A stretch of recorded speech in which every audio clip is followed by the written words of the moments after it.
Hello दोस्तों, कैसे हैं आप सब। चलिए शुरू करते हैं। आज हम करने वाले हैं एग्जेम्पशन फ्रॉम जीएसटी चैप्टर के अंदर जो अमेंडमेंट आई हैं। तो यहाँ पे सितंबर 25 के ऊपर एप्लीकेबल है ये अमेंडमेंट। ठीक है, दो अमेंडमेंट हैं टोटल जो इस चैप्टर के अंदर आई हैं, दोनों हम इसके अंदर डिस्कस करेंगे। सबसे पहले तो एक पुरानी अमेंडमेंट है, उसके अंदर चेंज आया है, चेंज इन ऑल एग्जेम्पशन, यानी कि एग्जेम्पशन है उसके अंदर हल्का सा इन्होंने एक चीज ऐड की है, वो मैं आपको बता दूंगा। दूसरी है इंश्योरेंस से related, insurance of motor vehicle से रिलेटेड एक न्यू ऐड हुई है यहाँ पे एग्जेम्पशन। ये दो है। ठीक है, तो चलिए शुरू करते हैं। और यहाँ पे इस तरीके से आप 4 सर्कल लगा लेंगे, ठीक है, ताकि 4 बार आप इसको रिवीजन करें। एक सर्कल में रिवीजन करें तो भर लें उसको। ठीक है, आगे चलते हैं। सबसे पहले जाते हैं पहली एग्जेम्पशन। इसके अंदर क्या है, पुरानी जो एग्जेम्पशन थी उसके अंदर बस एक चीज ऐड हुई है हल्का सा, वो मैं आपको बता दूंगा। Any service provided by, any service provided by, अगर ये सर्विस प्रोवाइड करते हैं, ठीक है ना, कौन, NCVET national council for vocational education and training, NSDC national skill development corporation, awarding body recognise by NCVT, assessment agency recognise by NCVT, training body created with the awarding body, अगर ये सब service provide करते हैं, any service provided by, अगर ये service provide करते हैं, किससे रिलेटेड सर्विस प्रोवाइड करते हैं, ठीक है, in relation to national skill development programme, vocational skill development course, any other qualification और skill for which NCVT has approved a qualification package, अगर इनसे रिलेटेड, अगर ये लोग सर्विस प्रोवाइड करते हैं इनसे रिलेटेड, तो वो एग्जेम्प्ट होती थी।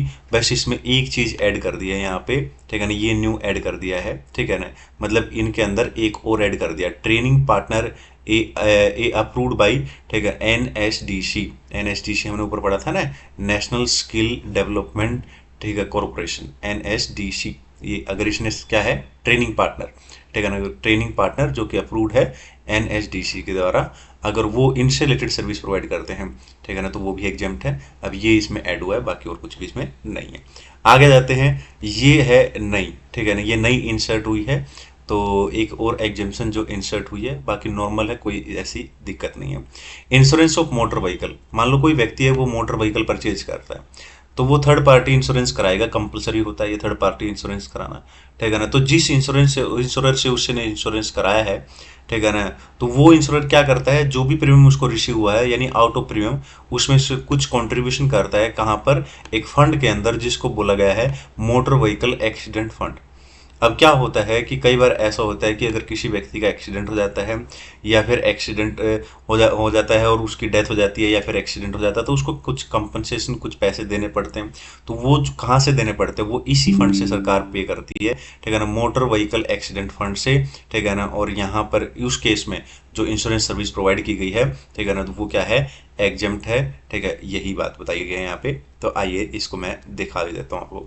तो insurance service provided by, insurance service दी गई है मोटर व्हीकल फंड, ठीक है ना, एक्सीडेंट फंड, अगेंस्ट कंट्रीब्यूशन किसने किया था, ठीक है ना, उसके अंदर इंश्योरर ने, out of premium collected from third party insurance of motor vehicle, ठीक है ना, यही मैंने आपको ऊपर बताया। ये छोटी छोटी इसके अंदर बस दो चीजें थी, बस ये ध्यान रख लेना इंश्योरेंस वाला, ठीक है, बाकी वो तो उसमें तो कुछ है ही नहीं, ऐसा एक पॉइंट ऐड हुआ है, ठीक है। आई होप क्लियर है, आज के लिए इतना ही। अब मैं क्या करूंगा कि सारे के सारे चैप्टर्स की जितनी भी अमेंडमेंट थी, वो सारी अमेंडमेंट मैंने यहाँ पे करा दी हैं। ये जितने भी अमेंडमेंट हैं इन सबको अब मैं मर्ज कर दूंगा, और एक जगह पे सारी की सारी, यानी एक मैराथन लगा लो एक तरीके से, 1 घंटे भर का वीडियो बनेगा, वो सारा आप देख लेना अच्छे तरीके से। चैप्टर वाइज करना हो तो इस प्ले लिस्ट से चैप्टर वाइज देख लो, ठीक है, क्लियर है। और इसके अलावा अगर आपको इम्पोर्टेंट टॉपिक्स करने हैं, ठीक है, मतलब होता है ना कि एक टॉपिक करना है 5-10 मिनट के अंदर अंदर, कोई इंपॉर्टेंट टॉपिक, ठीक है, कोई, और डेली की डेली 5-10 मैं शॉर्ट वीडियो बनाने वाला हूँ, कम से कम 100+।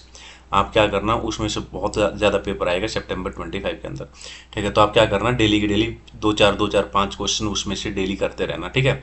तो अभी आप 2 प्लेलिस्ट देख सकते हो, ठीक है, तो उसमें एक शॉर्ट वाली चल रही है और दूसरा साथ में ये अमेंडमेंट वाली चल रही है, ओके। बाकी पुराने जो वीडियो थे जो मई 25 और नवंबर 25 के ऊपर एप्लीकेबल थे, जीएसटी के ऊपर यानी इनडायरेक्ट टैक्स के ऊपर, अभी भी वही वीडियो आपको देखने हैं, साथ में बस अमेंडमेंट देख लेना, ठीक है।